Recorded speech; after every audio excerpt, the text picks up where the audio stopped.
Boys and girls, this is the Undisputed Era. Adam Cole, Kyle O'Reilly, Roderick Strong, and you're listening to Going In Raw, baby.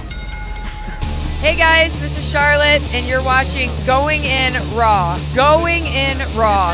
That sounds terrible. What's up, it's your girl Sasha Banks, the legit boss, and you are watching Going In Raw. You like that?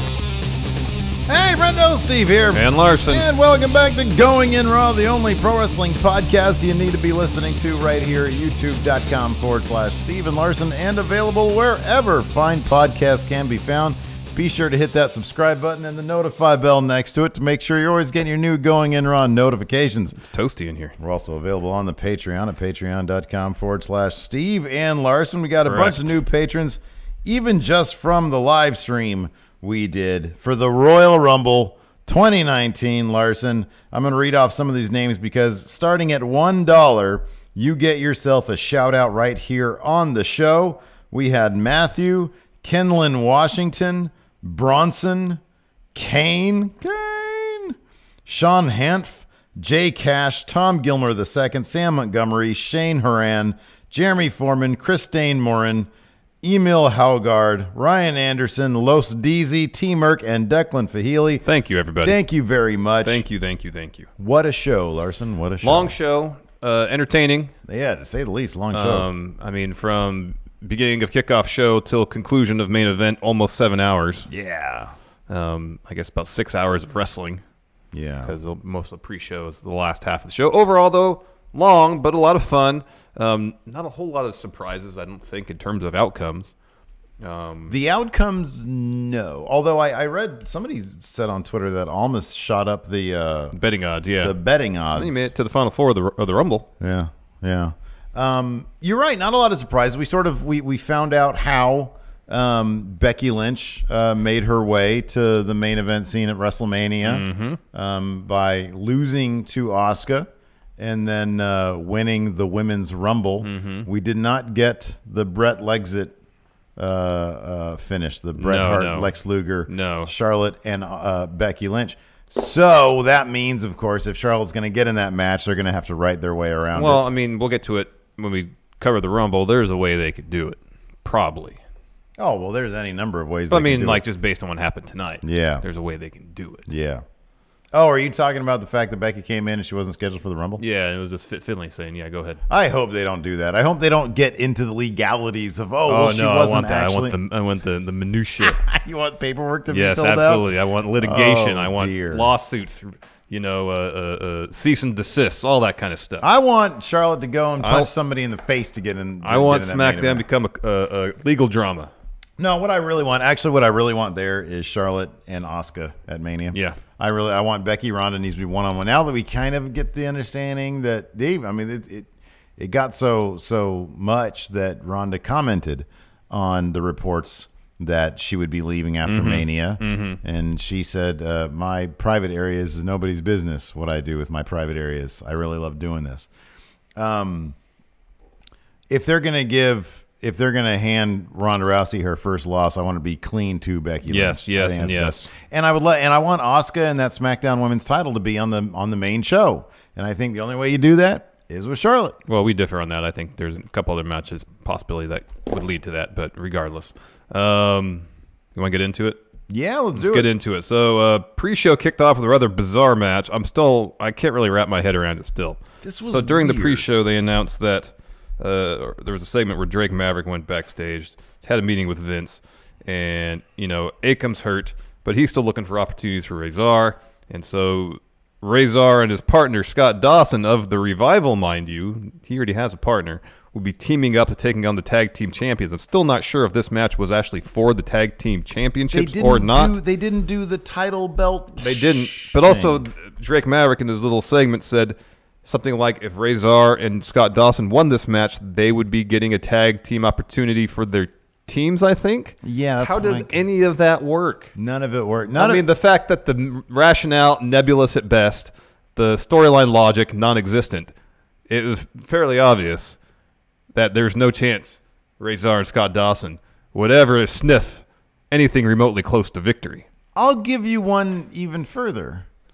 Why do the match knowing they aren't going to win? Like this match, listen, This match could make sense if they were booked to win it in some fluke fashion. Mm-hmm. You know, let's say the tag titles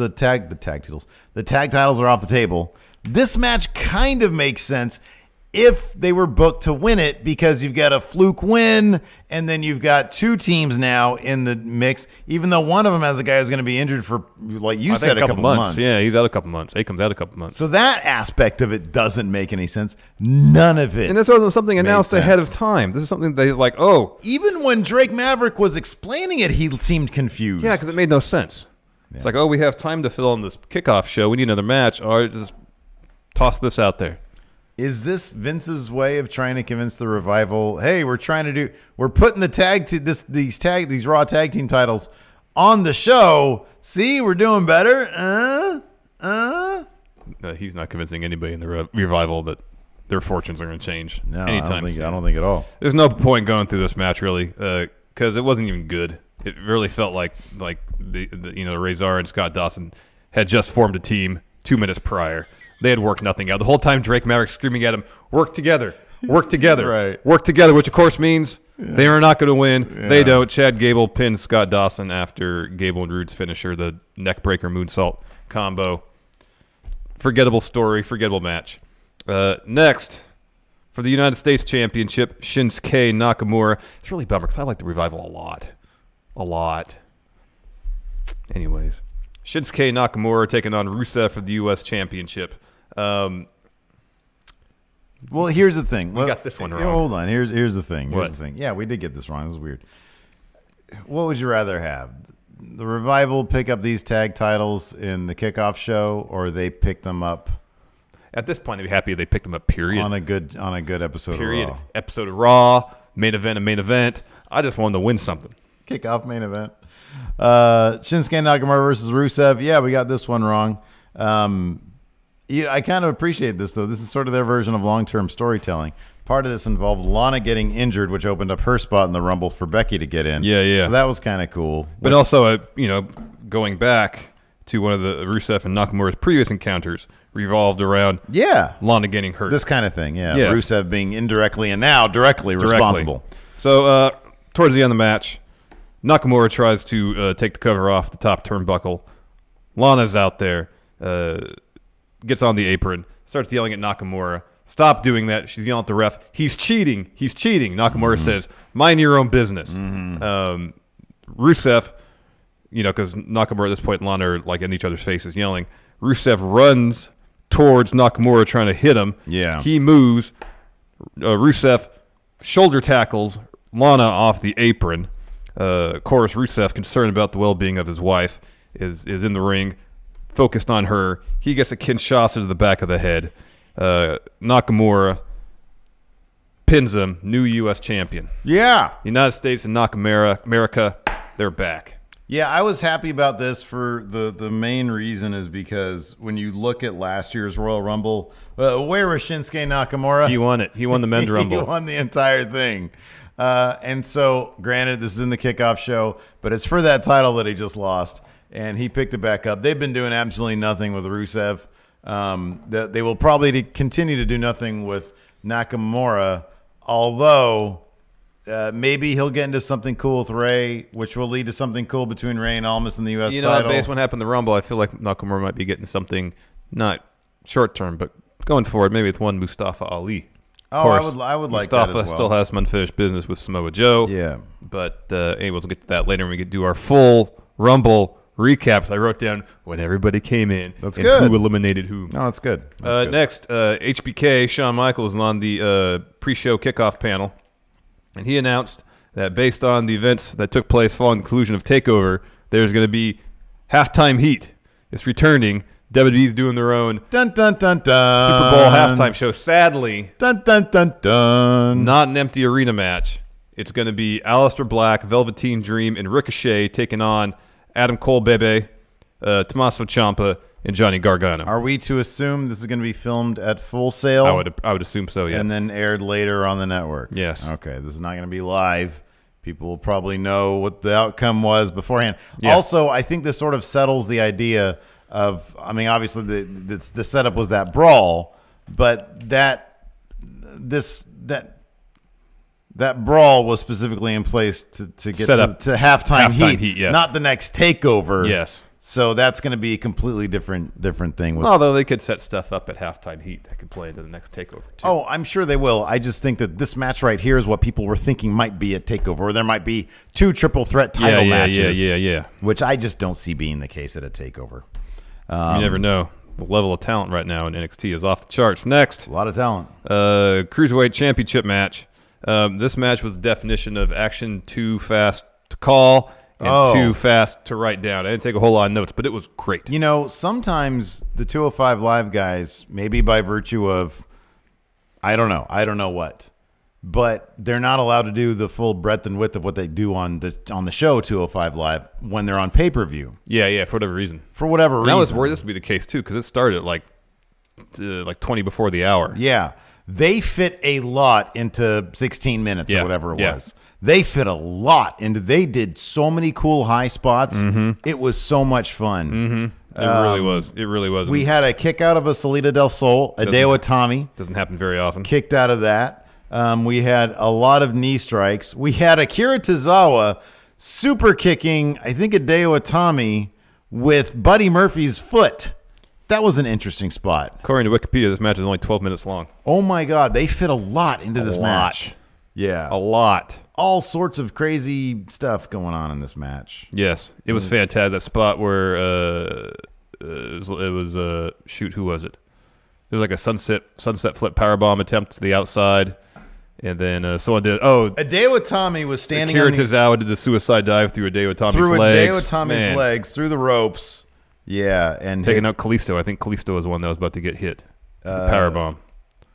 Yeah, it was crazy. Yeah, there was so much. And it was also this happened like 6 hours ago. So I apologize for my memory failing me. It was a fun look. If you're sitting here reading note by note, we don't care. Like, go watch the match. Yeah, go watch the match. It was a good match. Whatever notes I happen to write down won't do it justice. Anyways, Buddy Murphy pins Hideo Itami after Murphy's Law. Walking out to the ring, they were really saying Hideo Itami is the only competitor in this match who has not won the Cruiserweight Championship. I mean, I thought it was kind of there was only really 2 people who could have won this match. It was Buddy or Hideo. Yeah. In the end, we picked correctly. Buddy wins. Yeah. Tell me about this Drew McIntyre promo.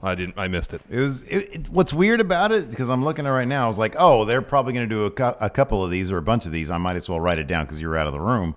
So I wrote it down. It was a minute long. He talked about inflicting pain on people and winning the Royal Rumble, and that was it. Nobody else got one of these promos. Well, Drew's great. Well, yeah, I know, but a lot of people are great. Wait, they did a Samoa Joe one too. Yeah, they did. Okay, they did a Samoa Joe one too. Did they do any others though? They didn't do a Dean one. They didn't do Ray. Did they do Ray? No Ray. I don't think so. No Seth. Mm-mm. They did 2 guys, Drew and Samoa Joe. I mean, they're kind of their equals on their shows. Yeah. On their respective brands. So Yeah, I guess that's why. Yeah, you could say that. After that, the main card kicked off with Becky Lynch versus Asuka. Man, this was great. This was a really, really cool match. This is really physical, really brutal. Man, this team or this group of Asuka, Becky Lynch, and Charlotte, they can kind of do no wrong at this point. The matches they put on are absolutely terrific. Oh, yeah. Fantastic. Take brutal, us through some physical of the spots here. I shall. Start here. Pretty early on, Asuka goes for a hip attack. She misses, but when she misses, sometimes she just kind of hangs out in the ropes. Becky gets on her, starts. It looks like a stabbing motion. Well, it's not. This isn't. And you have like a thing in your hand. Yeah. Punching on Asuka. Punching. Ref breaks it up. So Becky has her back turned to Asuka. Asuka locks Becky like kind of within the ropes. Of course, she has to break that up. Shortly thereafter that, Becky puts Asuka and disarm her on the top rope. That was cool, like her arm through the turnbuckle. That was neat. That was pretty neat. Asuka misses the top rope drop kick. Becky hits like a pump handle slam. Asuka kicks out. Asuka puts Becky in an armbar, transitions to Asuka lock. Becky gets to the ropes. This spot was pretty cool. Asuka goes for a German off the apron. Becky blocks. Becky tries to hit it. Becksploder. Asuka blocks. And then Asuka kind of hit this fisherman neck breaker off the apron to the floor. Asuka gets back in the ring. Becky just barely beats the 10 count. At one point, Becky hits a top rope Becksploder. Asuka kicks out. Becky misses the top rope leg drop. Asuka puts on the Asuka lock, transitions to a disarm her. Then Becky reverses that into the Asuka lock. Yeah, that was cool. Fun. That was cool to see. Becky puts the disarmer on Asuka, but she escapes. Finally, Asuka puts Becky in the Asuka lock. Becky fights out of it, kind of. And then so Becky's like got her stomach on the ground. And so Asuka kind of flips over into some sort of bridging, like, choke type thing. Yeah. I don't even know if this move has a name. I don't know. But, like, she was really cranking on Becky's neck. Yeah. Becky had to tap. Yeah. But it all made sense up to that point because it was a really hard-hitting, It was a really brutal physical match. Really physical match. Yeah. And Asuka picks up the win, retains the SmackDown Women's title. So I got that prediction wrong. I was very happy to get that one wrong. My concern was, you know how sometimes the WWE, they have tunnel vision. They will go all in on one thing, and no matter how talented other people are, Finn Balor, they push them to the side. To focus on one thing. And I honestly thought that Asuka's title reign was going to be sadly short-lived. I am very happy that I got this one wrong. Yes. So kudos to WWE for seeing value in Asuka. She picked up this win. Absolutely. I think that her picking up a win against Charlotte. I don't know. I'm sort of torn. Do I want Charlotte in the main event at Mania? Do I want her versus Asuka at Mania? I don't know what I want. I mean, there's no wrong answer. There's no wrong answer there. No wrong answer there whatsoever. Doesn't matter. But I feel like, you know, I disagree, but I understand your point as far as if Asuka doesn't take on Charlotte, then there's the risk that the match doesn't have the star power to be on the WrestleMania main card. Potentially, I understand that point. I don't think it would happen. I think they'd work something out so the match would be on there. Well, okay, I mean, even take out main card, kickoff, whatever. Who would you see as being? Because here's the thing. I mean, you get Naomi is a good name. Nikki Cross. Nikki Cross. No, that's a dark horse right there. It's brand new. I think Nikki Cross would be the answer at this point. Man, that match I never saw that everybody said really was good. Great. It was really good. I'd love to revisit that. And that's why I think that you can see the two of them have put on a really good match. Yeah. Why not do it in Mania? Yeah. And that's definitely a main show match. It's a main show match for you and I in our hearts. I don't think that they would see it that way. I think they would. It's Mania. I know, and that's also like an 8-hour long show, man. Well, 3 of that's probably kickoff. Kickoff is a long time. It's a long time. You got Andre Battle Royal, probably the Cruiserweight match, and then something else on the kickoff show. You only need 3 matches. Don't they do an Andre Battle Royal? They also do a women's Battle Royal too. Yeah. Yeah, I'd love to see that. I don't know what the story would be. I don't know who else though besides Nikki Cross. I mean Naomi. Yeah, Naomi's. I think Naomi deserves it. Mm-hmm. I think she definitely deserves it. But this Mandy Rose thing I think that can go to Mania. Yeah, probably can. I think that can go to Mania. I like the Mandy Rose thing. That's a kickoff match. Yeah, that's a kickoff match. Yeah, and that would actually play out probably in the Women's Battle Royal at Mania. Yeah. And then conclude at another pay-per-view. Yeah, you're probably right. Yeah. Or probably conclude at SmackDown. Yeah, probably. Yeah. It might conclude on SmackDown before we can get to Mania. I think you're probably right. Yeah, I think so. Before we continue, here's a word from our sponsor, forhims.com. Sexual performance issues are way more common than you think. For example, upwards of 25% of new ED cases are guys under 40, Larson. Wow, and 40% of guys struggle with ED by the age of 40. But why try odd solutions, or worse yet, do nothing at all when you can turn to medicine and science? With forhims.com, you can get your hands on well-known generic equivalents to brand-name prescriptions to combat ED. With Hims, you don't have to waste time sitting in a waiting room. You avoid all those awkward conversations with your doctor because Hims offers medical-grade solutions to deal with your ED. Just go to forhims.com, answer a few questions, have a quick and confidential review with a doctor, and bam! Products are shipped directly to your door. It is that easy. And right now, Going In Raw listeners can get a trial months of Hims for only $5 while supplies last. Go to forhims.com/GIR5. That's FORHIMS.com/GIR5. This would cost you hundreds if you went to a pharmacy or the doctor. And we'd like to thank forhims.com for sponsoring today's episodes. And you're really helping out Going In Raw by going to forhims.com/GIR5.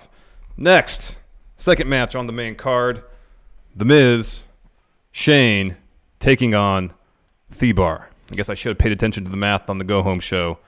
A beatdown of that level. I mean, it should have been obvious that Shane and Miz were going to pick up the W. Wasn't that obvious? I mean, the math, yes, it was there. I still think this was a toss-up going into it. The math doesn't always work out. Yeah. The level of beatdown as well might have been indication that maybe this went beyond math into extra math. That's might what I have gone thought. into calculus. That's what I thought. Yeah, this is some advanced statistics going on here. Yeah, but no, they kept it pretty simple.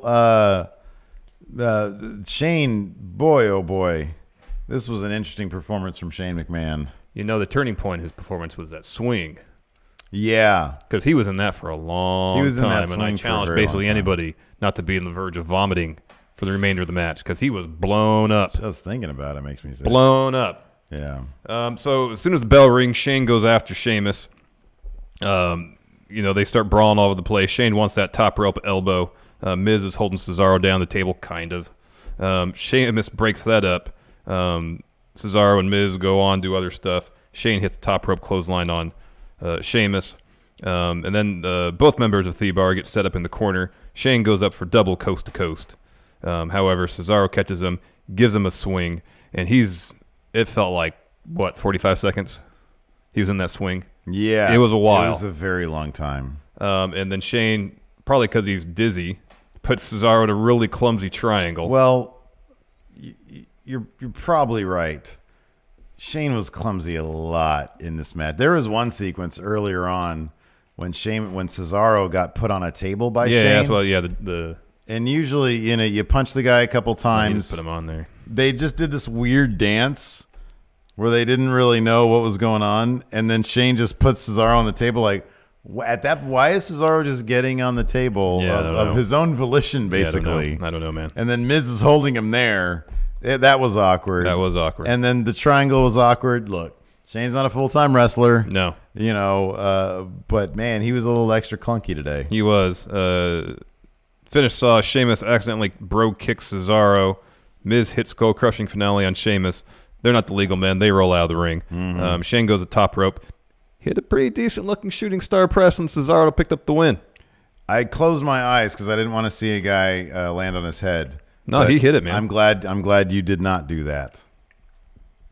I was watching like this. Oh yeah, and Just in case it looked like it was about to go south, I can turn away quickly. See, my periphery is too good. I can look back here and I can still see what's going on over there. So I had to do not do that. So you claim. After that match, Sasha had an interview where Charlie asked her, are you afraid that your emotions are going to get out of control and it's going to end up costing you this match? Of course, Sasha didn't see it that way. Right. But she should have. She lost that match. But it wasn't because of her emotions, I don't think. Next up, match. It was that match. Sasha Banks versus Ronda Rousey. Man, this was great. This is a really fun match. This was tons of fun. This was, it's part of me is actually kind of excited to see Ronda leave, just because it loosens up that title scene and you get more parity. It's there's not one person dominating the title scene. Although maybe when Becky shows up and wins that title off Ronda and ends up on Raw, maybe that'll dominate the title. I don't know. You don't know. But I do like the idea that it'll be. At the same time, Ronda has become quite a good wrestler. Yeah. So much of her stuff is just smooth and it's fun to watch. Yeah. And her trash talk in the ring is really good. Yeah. She has become such a good wrestler. Yeah. So, yeah. Yeah. Early on this match, Ronda they were jawing at each other before the bell even rang. Early on the match, Ronda goes for Three Amigos, of course. Eddie Guerrero, one of Sasha's favorites. And she's like, what her WrestleMania gear for 32? Something like that. Was a homage to Eddie. We should mention this. Ronda and Sasha, a lot of the wrestlers Everybody on the stepped show, up their ring gear game this was tonight. So the entrances were not the entrances. We should talk about that for a second. Oh, I like the ramp. I like the stage. There was no stage. It was a dugout. It was literally a dugout. They were walking out of the dugout, but there was a couple small video screens behind it and two on either side. It was really pared back and minimal, And it was, sometimes the stages are like the WrestleMania stages are just too much sometimes. No. Yeah, they're too much sometimes. Oh my God, that last one was beautiful. And here's another thing: when you got all that stuff in the way, guess what it takes away from? Seating capacity. They want to jam as many wrestling fans in there as they can. When they say they had 48,000 people. They didn't have 48,000 people, nonetheless. I liked it. It was different. Agree, disagree. Anyways, Ronda goes Sorry. I was gonna say the entrances. The stage wasn't WrestleMania. The outfits, to a large degree, were. And the CG graphics they had, for the most part, were WrestleMania. I can't believe you would ditch those in favor of Pyro. You're crazy. No, I wouldn't. Pyro, I'd rather have Pyro than anything else. Oh, man. I'd rather have those graphics. No way. They look great. No way. People are there in attendance don't get to see them, but they get to enjoy the damn. Pyro. I'm never going on one of those long 7-hour shows again. I thought we were going to. We might go to the WrestleMania. Anyway, we're gonna go to We're gonna do Mania, but not Mania. All right. Ronda goes for 3 amigos. Sasha blocks the 3rd vertical suplex. Hits a backstabber. Ronda transitions instantly from there into an armbar attempt. Sasha escapes. They start brawling a little bit on the outside. Ronda has Sasha pinned against the ring post. She hits a couple punches. Goes for a massive forearm. Sasha ducks. Ronda just blasts that ring post with the forearm. Sasha hits a suicide dive. Back in the ring, Sasha starts working over Ronda's arm. That was great. Sorry, just rewind a second. When she blasts the ring post, they glitched it out. Oh, yeah. They always do that. Good. I like that. Back in the ring, Sasha puts Ronda in kind of like a Rings of Saturn type thing. Doesn't really start the way. It's an arm bar, but she was really putting a lot of torque on her arm back like this. And then she kind of rolled Ronda over on her side and had the other arm kind of pinned back. And with this arm that she was really putting the torque on, she was bending the fingers and the wrist. Ronda's got like this shoulder thing that Alexa's elbow does. She's super flexible. It's like, and when it goes back, it starts to look like it's popping out. It's a really effective visual. Yeah. Ronda transitions that into a pin attempt, but then Sasha counters that with a bank statement. Doesn't stick. Sasha hits the superplex. Ronda kicks out. Sasha moves into a double wrist lock. Ronda powers out with a judo throw. Goes for the pin. Sasha kicks out. Sasha goes another suicide dive. Ronda catches her, drops her right into an armbar. Mm-hmm. And Sasha's out there tapping, but they're not in the ring. They're not in the ring. Ronda's she's tapping out. She's tapping out. It doesn't matter. Can't help you, Ronda. Come on, how long you been doing this for a year now? It's only in the ring that happens. It only counts there. You've been watching since you're a kid. You should know these rules. Sasha tosses Ronda to the bottom turnbuckle, does a double stomp on the arm again, working over that arm. This spot was great where Sasha's trying to go for a bank statement on Ronda, but of course Ronda's also working over Sasha's arm with various moves and attempts at arm bars. So Sasha can't form a good grip to keep the bank statement on. Her arm keeps giving out. So early in the match, she took a piece of her ring gear off, so it's just kind of hanging, and she put that through Ronda's mouth to kind of stabilize things. That was great. Kind of transitions from that, I think, to the Fujiwara armbar.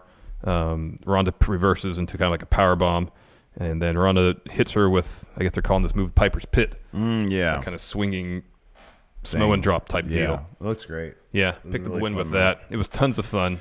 Yeah, this was really cool. So I was sort of distracted because we were having stream issues. Explain this post-match thing. So they were together. Ronda was helping Sasha up. There was the respect thing. Kind of. They have the respect thing. Sasha leaves. She thinks about it, and then Ronda's exiting the ring, about to hit the ramp. Sasha meets her. They shake hands, and as soon as they're done shaking hands, Sasha throws up the 4 horsewomen sign and then just walks off. Like, to be continued is what we're thinking? Okay, yeah, essentially. Cool. Right on. All right. Essentially. Next, we had the Women's Rumble. Couple quick thoughts about this. It was kind of cool. No legends. There's a heavy NXT presence, and I thought it was great. There was a heavy NXT presence in the Men's Rumble, too. Yes. It was awesome. I thought it was great. Both Rumbles were no legends. Yeah. No real part-timers. Well, hold on a second. Wait. Jeff Jarrett. Oh, sorry. The only legend we needed, man. Are you questioning his status as legend? I think it's up for debate. No way, man. This isn't, what was his dad's promotion? USWA. He's a USWA legend, no doubt. Well, yeah. I might watch some USWA tonight when I go home. All right, fair enough. First two in the Women's Rumble were Lacey Evans. She dropped a brief promo before the match began. And Natalya I'll have to check and see if we got confirmation about who the Iron Woman of the match is. Got to be Natalia, right? Yeah, Natalia was 55 55 58, minutes. Ember Moon 53. Well, that's the only numbers listed here. This is Wikipedia, though. So 55 and 50. Oh, well, they did. Okay, so they did the top two and then the shortest. Yeah. And then Lacey and Evans, who was in first.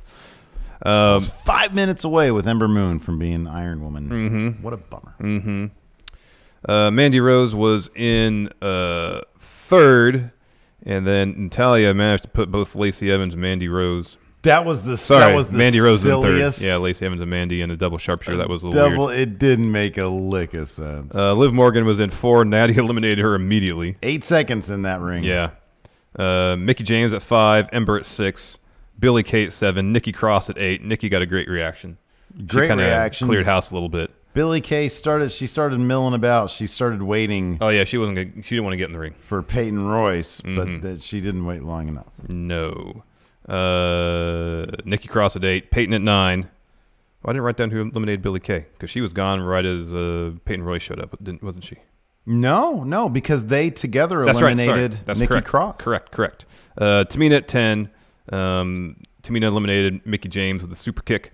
Xia Li at 11 from the Mae Young Classic, and she's been signed to NXT. Correct. Oh, that's right. Sarah Logan at 12, as you mentioned. The Iconics eliminated Nikki Cross. Charlotte at 13. When she enters, everyone just goes after her. Yeah, I thought her performance, mainly character-wise, was so great in this. Mm-hmm. They treated her like she was the monster, and she acted like the monster. She was like the Braun Strowman of the match. She was. Yeah, she was. Yeah. I thought it was fantastic. Lacey Evans eliminates the Iconics. Charlotte eliminates Xia Li. Kairi Sane enters at 14. Charlotte eliminates Tamina.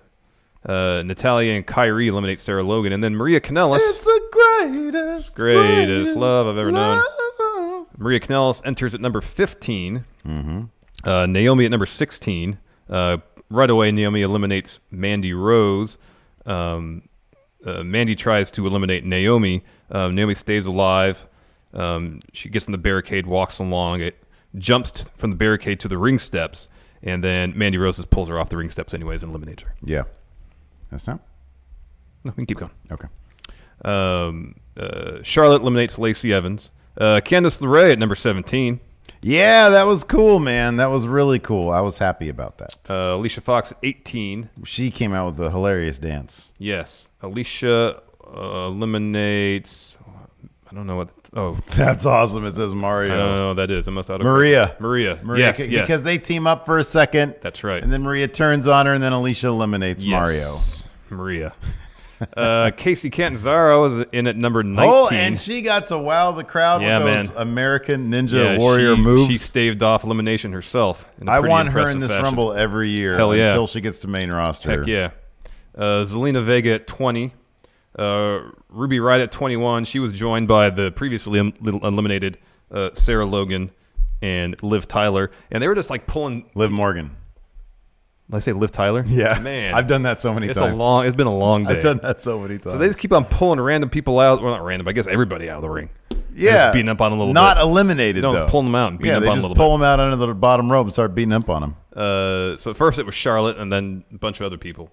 During this time, Zelina Vega decides, all right, peace out. I'm going to go hide under the ring. This was one of the more awesome moments of the Women's Rumble. Poke her head out because they had a camera ready for her, and she would poke her head out from time to time, and it was really great. It was really great. After that, Ruby eliminated Alicia Fox. Ruby Riott eliminates Candice LeRae. Dana Brooke comes out at 22. Ruby eliminates Kairi Sane. Then Io Shirai comes out at 23. Yeah. Top man, I cannot wait till she's so good. They just really focus on her, and she has her reign because it's going to be great. Yeah, it is. Rhea Ripley at 24. Oh, that was awesome. That was great. Dana. She starts doling out punishment. Yeah, man. Too. Dana eliminates Casey Catanzaro, but no, she doesn't because her feet never touch the ground. And then she does a handstand, walks with her hands to the ring post. She is the successor to Kofi Kingston. Yeah, she wraps her legs around the ring post, using her abs. Pulls herself up, grabs onto it, and gets back in the ring. It was amazing. And then she's really just eliminated like right away by Rhea Ripley. Yeah. Sonya Deville, 25. Rhea Ripley eliminates Dana Brooke. Zelina Vega laughs at Dana Brooke after she's eliminated. Then Hornswoggle pokes his head out from under the ring. He starts chasing Zelina Vega. She gets in the ring. Rhea Ripley eliminates her, and then Hornswoggle chases Zelina up the ramp. What a great moment. I love, a little bit of silliness and surrealist stuff is really fun. Yes. Yeah. Alexa Bliss at 26. She eliminates Sonya Deville. Bayley at 27. Back-to-back, she eliminates Ruby Riott and Rhea Ripley. Lana at 28. So she's selling the injury from the pre-show, limping out. She's got her ankle wrapped up. I love it, man. A little twist and turn. Twist and turn right there. Yep. And so, they'll cut to the action in the ring, cut to Lana limping, cut to the action, cut to Lana limping. Nia Jax at 29, for the heck of it, on her way to the ring, she beats up Lana. Mm-hmm. She gets in the ring. She eliminates Io Shirai and Natalya. Carmella is in at 30. And shortly after Carmella hits the ring, Becky Lynch walks out. So we have Fit Finlay, some training staff attending to Lana. Becky goes up to Fit and says, she's obviously not going to make it to the Rumble. Yeah. I want to be in it. Crowd's People, going crazy they want for me Becky. in it. They want me in it. And Fit finally makes the executive decision. Off you go. But before we continue to the end of the Rumble, here's a word from our sponsor, Steve, Robinhood. Robinhood is an investing app that lets you buy and sell stocks, ETFs, options, and cryptos, all commission-free. And while other brokerages charge up to $10 for every trade, Robinhood doesn't charge any commission fees, so you can trade stocks and keep all your profits. Plus, there is no account minimum deposit needed to get started, so you can start investing at any level. The simple, intuitive design of Robinhood makes investing easy for newcomers and experts alike. View easy-to-understand charts and market data, and place a trade in just 4 taps on your smartphone. You can also view stock collections, such as 100 most popular. And with Robinhood, you can learn how to invest in the market as you build your portfolio. Discover new stocks, track your favorite companies, and get custom notifications for price movements so you never miss the right moment to invest. Robinhood is giving listeners of Going In Raw a free stock like Apple, Ford, or Sprint to help build your portfolio. Sign up at goinginraw.robinhood.com. Thank you, Robinhood, for sponsoring today's show. You're really helping out Going In Raw by going to goinginraw.robinhood.com. Yes. Continuing on with the Rumble. Fitz says, Move along. Go ahead. Go ahead, It's Becky. all yours. Go ahead, Becky. So while Becky's making her way to the ring, Alexa Bliss and Ember are doing this back and forth on the apron. Rope, like Ember Moon's holding on the rope with one hand while Alexa Bliss is trying to push her off with her foot. It was great stuff. Eventually, Alexa eliminates Ember Moon. Bayley and Carmella then eliminate Alexa Bliss. Charlotte eliminates Carmella. A boot from Charlotte eliminates Bayley while Bayley was on Nia's shoulder for a Samoan drop. And then Nia's on the apron. Becky pulls her off. She's eliminated. So we get the stare down between Becky and Charlotte. Becky's making her way up the ring steps. Charlotte's in the ring. Nia pushes Becky off the ring steps. And then Becky sells a knee injury. Mm-hmm. This was really well produced. Yeah. This was really well produced. She's selling this knee injury like crazy. She can barely touch it. She can barely stand on it. Charlotte's laughing the entire time. Was this like a combination of licking her chops, oh yeah, send her in. Yeah, please, send her in. She's and like, then what's laughing. going to happen? Yeah. What's she going to do? Send her in. So eventually, they keep on, milking this. Eventually, the ref goes in and grabs Charlotte's wrist as if to, she's about to lift it up. Becky sees this, runs into the ring, or not runs into the ring. Stumbles into the ring, breaks that up, and she says, no, I'm ready to go. So they "Fight go me." at it. So immediately Charlotte goes after the knee, kicking it, dropping elbows on it, destroying the knee. Yeah. But somehow Becky pulls it out. Yeah. Irish whip into the ropes. Charlotte goes for a boot. Becky ducks and kind of does a back body drop, hits a forearm, and just kicks her out a little bit. Mm-hmm. Charlotte eliminated. Becky wins. So they really easily, Charlotte could say on SmackDown, Becky was never in the Rumble. She wasn't supposed to be in the Rumble. Does Fit have the authority to make her a legal participant in Rumble? I'll bring Fit Finley out. Oh, heck yeah, man. And, have a big investigation. Mm-hmm. No, man. Have Charlotte come out, punch Becky, and say, if you had any sack, you'd demand that I'm in that match too, or something. No, man. Have Charlotte versus Asuka. That's what I want to see. Yeah. Asuka needs to pick up that win against Charlotte. Yeah, exactly. That's what I'm thinking. Yep. That's what I'm thinking. Yep. After that, we had AJ Styles versus Daniel Bryan. Again, This wasn't a bad. Sorry, go ahead. No, I was gonna say it wasn't a. It was an ugly match. I'm not saying that they're. This was an ugly match by design. Yes. It was physical. It was sort of plotting. Yeah, methodical in its pace. And an oddball finish. Yeah, and like featuring you have Eric Rowan. You have AJ Styles, one of the potentially, in the right match, one of the most exciting wrestlers in the world. Yeah. And Daniel Bryan, who can do all sorts of crazy technical stuff. Mm-hmm. And we didn't really get a ton of that in this match. No. It was slow pace, focus on the story being told of two guys who really just don't like each other, wanting to beat each other up. And there's nothing wrong with that. Yeah. I just kind of feel like they should have probably put it somewhere else on the card. And some of these beats they hit, I feel like they've hit in their other matches. Where Daniel Bryan's working over AJ's arm, and AJ will, if he's going to work over a body part, it's the leg because calf crusher. It's a tough deal because here's the thing. So like the match after it, the Universal title match, was a quick match. How long was that one? 8 minutes and 40 seconds. It felt like 5 minutes. It really did. But with the amount of stuff they got into it, this Daniel Bryan match was a 24-minute match.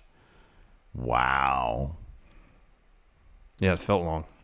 It felt long. But Lesnar will have matches that last 5 minutes. It felt like nothing happened. But they got a ton of stuff. Yeah. In the Finn Lesnar match. I felt like Bryan Styles, like the match they did on SmackDown. How many matches have they had now? Well, they won the last 3? pay-per-view at TLC. That one was pretty good. I like that one. Yeah, that was a good match. Yeah, How long was that? That wasn't that long of a match. No, I thought that was pretty long too. Was it? Here, let me take a look. I mean, that's not surprising, I guess. But yeah, I think this was a different match than the ones we got before. The other ones were just more exciting. And on top of that, I'm not sure this is the match that. Yeah, their previous one was 23:55. Okay, so it was almost identical. Here's the thing. I don't think, given what else was going on this card, the crowd being basically exhausted at this point. Oh yeah, this wasn't the match for this slot. No. I mean, maybe you open up the card, but then you've got that Asuka Becky Lynch thing. What if they had switched, done Lesnar Finn after the Women's Rumble? That's fast paced. That's action packed. Yeah, but here's the thing: we're 5 hours deep into this thing. Yeah, no. I'm not sure there's a place on this card for this match. What they should have done is had Daniel Bryan and AJ after Asuka and Becky Lynch, and have Miz and Shane beat Thebar. Yeah, you're right. Rumble, and that's what they should have done. You're right, because that was a feel-good moment, and it was a fun match. Yeah. Yeah. But yeah, so, yeah, I mean, we don't have to go through the minutia of the match. No. In the end, so AJ puts on the calf crusher, tries for a pinning combo. Bryan kicks out. Bryan kicks out of a brain buster, which looked really nasty. Yeah. The match really kind of hurt to watch. Yeah, it was really physical, yeah. I'm already exhausted, and then it's a really physical match. Yeah. And it was a good match, but man, it just really hurt to watch. Yeah. And you're already tired. Eric Rowan wearing jeans, a flannel, some Chuck Taylors, and I think a Frank Zappa was shirt. A Frank Zappa shirt. Frank Zappa. Like almost a True Bud. No, not almost. Basically a True Bud. He wanders down to ringside like he's lost. This was the Lex Luger puffy shirt moment for him. Yeah. So he comes in. Daniel Bryan goes to kick AJ. AJ gets out of the way, so Daniel Bryan kicks the ref on accident. Ref bump. AJ picks up Daniel Bryan, hits a Styles Clash. Eric Rowan gets in the ring, hits it's not even a choke slam. He grabs him by the head. Grabs AJ's face and picks him up, and then hits like a choke slam, head slam, whatever you want to call it on AJ. Brain slam. I don't know what it is. Anyways, the ref comes to Daniel Bryan, covers him for the win. After the bell, Eric Rowan picks up AJ. Daniel Bryan hits a knee plus. So we're getting some sort of vegan. It's the green team. Mm-hmm. It's the Green Patrol. Yeah, it's some sort of The protectors of Mother Earth. Something like that, yeah. Right. Like straight edge society, but for Earth. environmentalists, yeah. Yeah, exactly. It's the, yeah. I mean, the pluses, I think Daniel Bryan could do good stuff with the heavy Oh, the big. at his back. Yeah. And then there's no Bludgeon Brothers There's anymore, no Bludgeon which Brothers. is great. Yeah. Because that was cartoonish. And Luke Harper might get freed up to do something cool also. Maybe. I hope so, because I like him a lot. Is he injured also? Yeah, he should be coming back soon. Oh, okay. Because I like Luke Harper a lot. They'll probably just put him with Bray. Rowan. That'd be cool. They might put him with Bray. No Bray. Yeah, I'm just kind of surprised That was by weird. that. Yeah, no Weird. Bray tonight. No Bray tonight. That is weird. What are they doing with that guy? Nothing. That's what they're doing. And that's not a first, Steve. Maybe they're just waiting for Harper to do like a Bray Harper thing. Maybe. I'd be fine with that. No, would I be? I don't know. It's just going back to the same well. If it's more of a collaboration, then he's just a lackey. Yeah. Free Luke Harper, man. Free Totally. that guy. Totally. This was a fun match. Finn Balor versus Brock Lesnar. They got a lot in about 8.5 minutes. Yeah. Bell rings, shotgun drop kick from Finn immediately. So the first half of this match is Finn just fever pace, just going at Brock, just going at him, giving him everything he had until He goes for a sling blade, and Brock catches him, hits belly to belly. They go ringside. Brock beats Finn up around the ring. Another overhead belly to belly. Brock takes the top off the announce table, picks up Finn to do something. Finn reverses and pushes Brock into the corner of the announce table. So the corner of the announce table goes right into Brock's abdomen. Does it again. And so Brock starts selling like his guts hurt. yeah, He's got a tummy ache. it always. Oh, that's why it freaks me out with him because of diverticulitis. Yes, I thought that too. that's why. So just realized that's why it freaks me I out. thought that watching. I was like, is that a story beat they're really going to hit? Right. Is Brock's tummy issues? Yeah. That's interesting. We were cracking jokes about that Royal Rumble burger, but yeah. But I appreciate that they did that. They hit that story beat, and it actually came into play come the finish of the match. Yeah. So like Brock was doing some moves right after that. He was really selling the gut stuff, but he hit a couple more overhead belly to bellies, basically throwing Finn all the way across the ring. Finn tries to mount a little bit of offense, hits a sling blade, goes for a drop kick, but he eats a clothesline instead. Brock goes for a German suplex. He collapses. Goes for an F5. Finn reverses it into a DDT, and then Finn just starts stomping away at Brock, his legs, his gut. Brock rolls out, and then Finn just hits plancha after plancha after plancha. Yeah, he gets 3 of them, yeah. Yeah. He gets Brock back in the ring, hits a corner drop kick, a coup de grace. Brock kicks out and then immediately puts Finn in the Kimura lock. Yeah. Immediately. Yeah. And it's not very often you have a Brock match where it seems like there's any sort of thought process into what move he's going to do next. But it's like, okay, he realizes that moment he's not going to be able to hit an F5 because his gut's so tore up.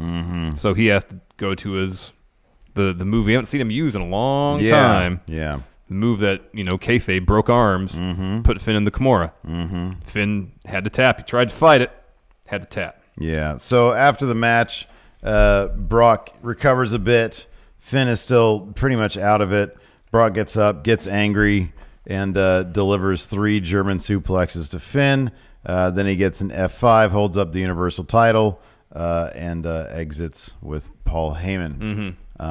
So I do kind of like the last 2 matches. It's like first Daniel Bryan, he had to withstand Brock's first rally, but then he did something like Finn, where it's just a flurry of offense, and then there's an even match. And Finn says, "Okay, I did my research. That's how Daniel Bryan did. yeah, I will do the same thing. I'm just going to come out on fire and just unload a flurry of offense and see if I can get the upper hand and get a quick win." yeah, So now that Seth Rollins is next in line for Brock Lesnar, and see if he has learned from the previous 2 matches. yeah, yeah. I'd like to hope so. He is the architect. Yeah. Planning, building, observing, Thought process. Learning computer. I'm a learning computer. Artificial intelligence. Algorithm. I know he's a human being. So we talked about Here we go. We're almost there, man. We're almost done. We talked about the men's Rumble. Time to go home. Yes. We talked about Men's who won. Rumble. So Elias, number 1. Oh, by the way, we're not doing a show tomorrow on Monday. Yeah, we've done a lot this weekend. We've done too much. Hey, remember that joke I made when I said, "Hey, after Mania, we should live stream our reactions to Raw after Mania"? Ha! I'm not doing that shit. No, that's man. too much. It is too It's much. Too much. Men's Rumble, Elias was number 1. He's dropping a promo. This felt like an hour itself. It was long. This Elias promo. Long. And the payoff was Jeff Jarrett. JEFF. Jeff Jarrett. JARRETT. JE5. Ain't he great? Ain't he great? So Elias says He was wearing his 1997 WWF attire and the yellow sunglasses. He was a weird amalgamation of 2 different eras of Jarrett. 2 eras, 1997 and 1999. I know. I know. It's weird they're focusing on like early Jeff Jarrett. Yeah, I know. Well, nobody wants to think about Vince Russo. I know, but at least slap nuts. Jeff Jarrett cut his hair. Yeah. Didn't wear the whole get up for the ring stuff. He just had the shorts. He was more over when he did the slap nut stuff. He was never over as just the country western guy. No, never. So Jeff Jarrett comes out. He does his usual thing. Elias says, "This is written in the stars. It's fate. You're here to do a duet." And this was taking forever. And Jeff Jarrett says, "Yeah, let's do it." And so they're preparing to start doing a song, and Elias sucker punches him, destroys his guitar over Jeff Jarrett's back, tosses him out of the ring. Yeah, Jarrett's out. Jarrett's out. Number 3. That was a sad moment. That was a sad moment. I'll be honest, I was kind of hoping to hear a little bit of a duet. Me too, man. A little bit. Ain't he great? Nakamura at 3, and then Kurt Angle at number 4, and then Big E at number 5. Kurt Angle wasn't in very long because Nakamura eliminated him shortly after Big E came to the ring. Yeah, I mean, I guess that was a legend right there. Yeah. I mean, Angle he looks like a legend. I kind of just hope that he retires like soon. I mean, I know he likes to wrestle and he wants to keep wrestling and stuff. Yeah. But I don't know, man. It kind of hurts when I see him. I know. Johnny Gargano. Yes. At number 6. This rebel heart. This rebel heart. Jinder Mahal at 7. Jinder comes in and starts laying out everybody, but he's eliminated by Johnny Gargano. Yeah. Samoa Joe comes in at number 8. Pretty quickly, he eliminates Big E. Kurt Hawkins is number 9. He gets in the ring for a little bit, leaves, tries to pick his spots, hit, run. Ultimately, though, he crawls under the ring.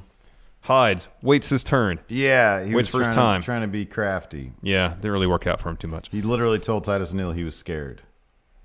Yes. Seth Rollins enters at number 10. Number 10. He eliminates Elias. Titus O'Neil at 11. So he runs down the ramp. Stops short of the ring. Everybody's excited. Michael fall. Cole immediately got excited. Look, it's Titus. Yeah. What's going to happen? Yeah. He stops and then sees Kurt Hawkins pokes his head out and says, I'm scared. And Titus O'Neil then just goes under there with him. Goes under the ring. Cut to the other side of the ring. Kurt Hawkins crawls out. Titus follows. They get back in the ring. Kurt Hawkins eliminates Titus. Yeah. He's celebrating like he won the dang thing. There's some foreshadowing, man. Yeah. Kurt Hawkins, he'll pick up a win in 2019. Some point. He's celebrating like he just won the Rumble, but he gets eliminated by Joe. Yeah. Kofi Kingston at 12. Mustafa Ali at 13. Mustafa Ali eliminates Shinsuke Nakamura. How great was Mustafa Ali's freaking ring attire, man? Oh, fantastic. Wasn't that amazing? Fantastic. Oh, beautiful. You know, hey, look at that. We crossed the 193,000 subscriber mark. Awesome. Thank you, everybody. We're 50 over 193,000. If Mustafa Ali wasn't like still in the midst of this thing with Joe, I could definitely see him transitioning into a U.S. title program with Nakamura. Wouldn't that be something else? That'd be the that best. That'd be the best. Mustafa Ali is like the perfect U.S. champion. Oh, yeah, for the sure. The perfect U.S. Absolutely. champion. Dean Ambrose at 14. He would make that title feel cherished and important. Imagine him bringing those in his DSLR promos, staring at it, loving it, talking about it, talking to it. Dean at 14. He tries to eliminate Kofi. Doesn't happen. This is the one where Kofi was on his hands and like starts spinning, keeping his feet on the apron to get back to the ring steps to avoid being eliminated. Yeah. However, Dean did successfully eliminate Johnny Gargano. Boo. Yeah, I know. No Way Jose comes out at number 15 with his conga line. Immediately eliminated by Samoa Joe. Yeah. So it was like immediate. He had like the shortest. Yeah. Yeah. Is it shorter than 8 seconds? Let's see. 2 seconds. 2 seconds. Still Who longer. had 3 seconds? Somebody had 3 seconds. Xavier Woods. Yeah, he wasn't in very long. I missed that elimination. Man, the New Day got the short end of the deal here. Yep. Kofi wasn't in it that long either. So much for them being my dark horse candidates to win. Drew McIntyre, 16. Yep. So he meets No Way Jose in the conga line, and he's making his way to the ring, and No Way Jose is trying to get him to dance a little bit. Drew's not having any of it. Headbutt. He destroys a couple guys from the conga line.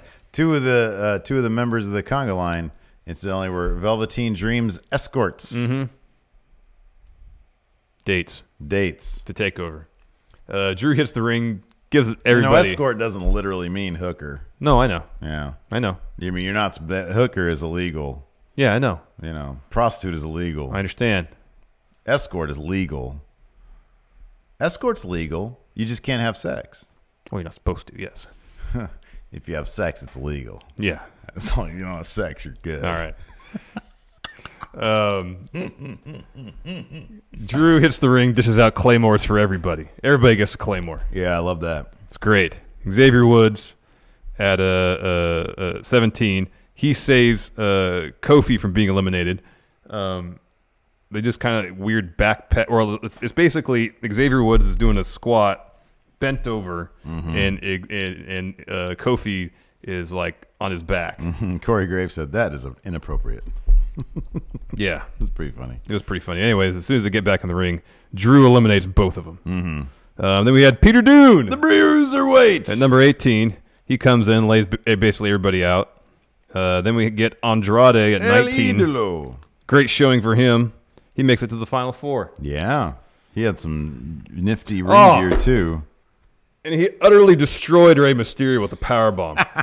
Like, he hit it, and he goes over to Rey immediately to make sure he's okay. Yeah. Because there was so much torque on that. Yeah, oh, my gosh. That was nasty. Both of us just recoiled.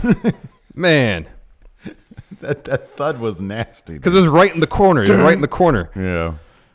That might actually be the hardest part of the ring. Apollo Crews at 20. And then Aleister Black at 21. Aleister Black. It was good seeing him. He had his knee wrapped up from selling Takeover. Yeah, man. You got to eliminate Dean Ambrose. Yes. Aleister Black's my new favorite wrestler. The thing cracked me up. I think was it Gargano? Somebody was trying to eliminate Dean. Maybe it was Apollo Crews. And he just put his leg up and he said, "Come on, Dean." Yeah. It was like the laziest. Try harder. I don't know. Shelton Benjamin at 22. Speaking of new ring gear, he had some new ring gear. Looked great. Yeah, he had a long trunk, long pants. And he came out and he was just doling Tights. out. Yeah, Tights, yeah. Doling out knees. Hit his finisher. He had like mechanical things on his knees. Yeah, and like some strap type things with buckles, I think. Yeah. Upper on his upper thighs. I was really impressed by Shelton X Benjamin in this Rumble. It makes me wonder, why don't they do more with him? There's only so much time, man. He's super talented. I love the guy. I think he's great. Speaking of knees, Shelton hit a pretty brutal-looking knee on Samoa Joe. Mustafa Ali eliminated him. Joe not happy about it. Yeah. Baron Corbin at number 2-3. He just starts eliminating two people. Well, it was Apollo at first, and then Jeff Hardy comes in at 24. Baron eliminates Aleister Black. Okay, can we figure out why it was... There was a couple things. Jeff Hardy was wearing like his shirt was really shiny. That was a weird shirt. And then he was holding his side. That's the real thing. His stomach, so there was the ramp. There was the stage, the ramp, and then there was like a turn, like a left turn. And as he was making a way around that left turn to go to the ring, he started holding his tummy. Right. And so, of course, we thought, maybe he had one of those Royal Rumble burgers. And it didn't let up, yeah. Yeah, like he was on the verge of having an accident. Yeah, having a poopy accident. Yeah, while in the ring. Thankfully, that never materialized. Yeah. Maybe in his pants it did. Maybe, yeah. Maybe he dropped a turd in the ring. I don't know. Could be. Would be the first time this happened. Oh, blip. Yeah. I actually kind of liked the shirt. Really? Kind of did. Oh, it was horrendous. It wasn't horrendous. Oh, man. I don't know. Like everybody else had new ring gear. Why not Jeff Hardy? Well, I'm fine with new, but ugly is unacceptable. I think it's just the color. It was just an interesting color. What was the color? It's kind of like a salmon color. Okay, was it? I thought this was the deal. I thought this was the shirt. We can look it up. Well, I think what it was. I thought it was white and red. and red. But then from So, afar, it looked kind of like a salmon color. Yeah, it was off-putting because Yeah. at first it looked like he had. At first, I thought he had like some sort of weird iridescent body paint on. Yeah, I thought that too. Because he looked like he wasn't wearing anything, but there was something shiny going on with his torso. Then he got closer, and I was like, okay, well, that's an ugly shirt. Why is he about to crap himself? Yeah. It was a lot. It was too much I think going I just on. felt bad that he might have pooped himself. So I was like, Thinking about it makes me want to go to the bathroom. Shirt's so not let's bad. move on. Shirt's not bad. But that could just be, I thought he was going to You would never wear that shirt. No, I never would. Baron eliminates Alistair. That's a bummer. Drew eliminates Peter Dune. Another bummer. Yeah. Rey Mysterio at 25. Within like 30 seconds getting in the ring, as I mentioned, he gets destroyed by Andrade Almas. Yeah. And Almas seemed concerned. Do they have a look at Bobby Lashley's? Because he 12 came seconds. in 12 seconds. Okay. He had enough time to get off like one offensive maneuver, maybe? Something like that. And then Seth eliminates him. Yeah. And then Bobby Lashley pulls Seth out of the ring, hits him with the belly-to-belly, and then puts Seth through one of the announce tables with a spine buster. So Seth is selling that for a good 5 minutes. Kind of bummed out that Seth, I mean, he came in at 10. Mm-hmm. Like, they didn't have to take him out of that match No, for a I know. while. That I know. wasn't It seemed necessary. like they didn't need to get that kind of babyface heat for him to win the Rumble, That kind of stuff, I don't really think that stuff really does much. Like when it happened to Roman, like something that happens to Becky where it's in the moment, immediate, she's injured, she has to get back in there. That's good Well, storytelling. there's a dilemma in front of her, too, Right, you yeah, know? exactly. When somebody just, it's like they take a nap. Mm-hmm. I don't like that. I know. Braun at 27. He pretty quickly eliminates Baron and Shelton Benjamin. And then Dolph at 28. Dolph. I should have figured when you told me that you saw an interview or you read an interview where he said, yeah, he's not going to be at the Rumble. And that he's on hiatus. He's on hiatus. I should have known. Damn it. That means he's going to be there. Yeah, I know. Drew eliminates Jeff Hardy, and then right away, Dolph eliminates Drew McIntyre. Yeah. Boy, they stuck it to you. Yeah, they did. Randall Orton at 29. There's this crazy like Tower of Doom spot where Braun had Andrade and Ali. So Braun had on Andrade on his shoulders. He was trying to do a superplex to Ali. And then so he has him up. Ray gets to the top turnbuckle and does like a spear off there, and everybody falls back. Yeah, it was. But almost was holding up Ali for a while there. Yeah. That was crazy. Yeah, that was crazy. So number 30 hits. R-Truth comes out. He starts to do his song. But then he's attacked by Nia Jax, and she enters herself into the men's rumble. Man. I thought that was great. Yeah, it was fantastic. I thought that was fantastic. Because before the Rumble started, we've been hearing a lot of stuff for a few days about possibly Becky Lynch entering the men's Rumble and winning it and using that to get to the main event against Ronda. So I don't know if how those rumors or whatever got started. But it's interesting that we did see a woman enter the men's Rumble, and it was Nia Jax. And this was did China enter the? She was in the Royal Rumble. She was. Beth Phoenix was in the men's Rumble. Okay. I think Karma was. Karma was, yeah. She was, yeah. Yeah. I don't know. I don't remember. I would imagine in the case of China, who had plenty of matches against men, that she was probably fairly active when she was in the Rumble. I don't remember. Maybe she wasn't. I don't remember. Yeah, I don't know either. But Nia, they let her do some stuff. She eliminated Mustafa Ali. She eliminated Mustafa Ali. And then she has this like, while she's doing that, Orton's all priming for an RKO. She repels that. He tries to hit the RKO. Yeah, she's able to repel that. Eats a super kick from Dolph. She eats a super kick.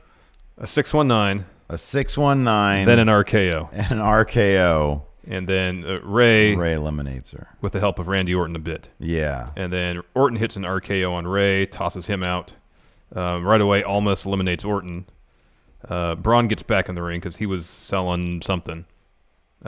He eliminates Andrade and Dolph. By this point, Seth is back in the mix too. So it's just down to Braun and Seth. Seth at one point has Braun hanging on by one hand on the rope. Rather than just super kicking his hand, he bounces off the ropes, tries to do something. That didn't work. He eats a choke slam. Yeah. But in the end, they're both battling for position on the apron. Seth pushes Braun back into the ring post. Super kick, stomp on the apron. Yeah, stomp on the apron was good. Seth Rollins is your winner. Yeah. He is going to WrestleMania to face Brock Lesnar. I loved he gazed at the WrestleMania. I thought the gazing at the WrestleMania sign was fine, man. The thing is, You they don't didn't have we're doing this. they didn't have like a physical WrestleMania sign though. It was like a graphic on the scoreboard. Well, it was there. Yeah, I know. It was there. I get what you're saying. It's just, we're doing that. What are we pointing at this year? No, I agree. I like the gaze. And when he was gazing, I was almost thought, well, maybe that's something they're doing in post. Are we Like the people, like they don't see it there Oh yeah. because they have all this other graphic crap hanging above the ring Yeah. and the entrance ramp stuff. Maybe this is one of those things. They should have done like you see how the WrestleMania sign, but then like a little hologram of Roman Reigns appears, and he's all smiling. He points back at Seth. You got this, Seth. You got this, Seth. All in all, a fun Rumble card, fun Rumble matches. No huge, giant, big surprises. No Roman Reigns. I thought that he was gonna have when like Shibata came back at the Dominion after that Wrestle Kingdom. Was it Dominion? No, King of Pro Wrestling. What was it? I don't know. I think it was King of Pro Wrestling. Okay. Yeah, he came and just said like a word. He said, "I am alive" or something and like sat that. in the ring. I thought it would have been interesting if after Seth had won, if Roman had come out to congratulate him or something like that. I had thought in my car today, I was like, oh man, I bet. Like, it wouldn't surprise me if Seth's music hit, he comes out to what I thought was going to be a stage, and then Roman's music hits, and Roman, gives him a hug and ushers him on and says, good luck. Something like that. Or like what you're describing. Mm-hmm. Hold on, I got to sneeze.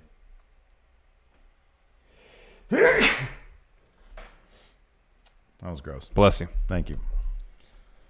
Anyways, Is that all it? in all, Done? yeah, All right, that's all right. the Rumble. Oh, and that's my sneeze. But yeah, that's the Rumble. So again, programming note, nothing new on Monday. I mean, this is what's new on Monday. Yeah, I know. But I mean, like, as far as a news show. Yeah, no Monday right. news show. We're just After gonna- this weekend, we're going to take a day, lie low, Watch Raw. get some rest, And then, watch Raw. I'll be back on 9 Tuesday. a.m. Pacific time, Tuesday morning for Raw recap. Mm-hmm. I figure we've done a bunch of content over this past 5 days or so. Let it breathe. Check out We book Rumble. Steven Larson booked the Royal Rumble. It's our 2K19 Royal Rumble edition. Mm-hmm. It's a hoot. It It's really a blast. Rawgate Mutant. What is it? Find out.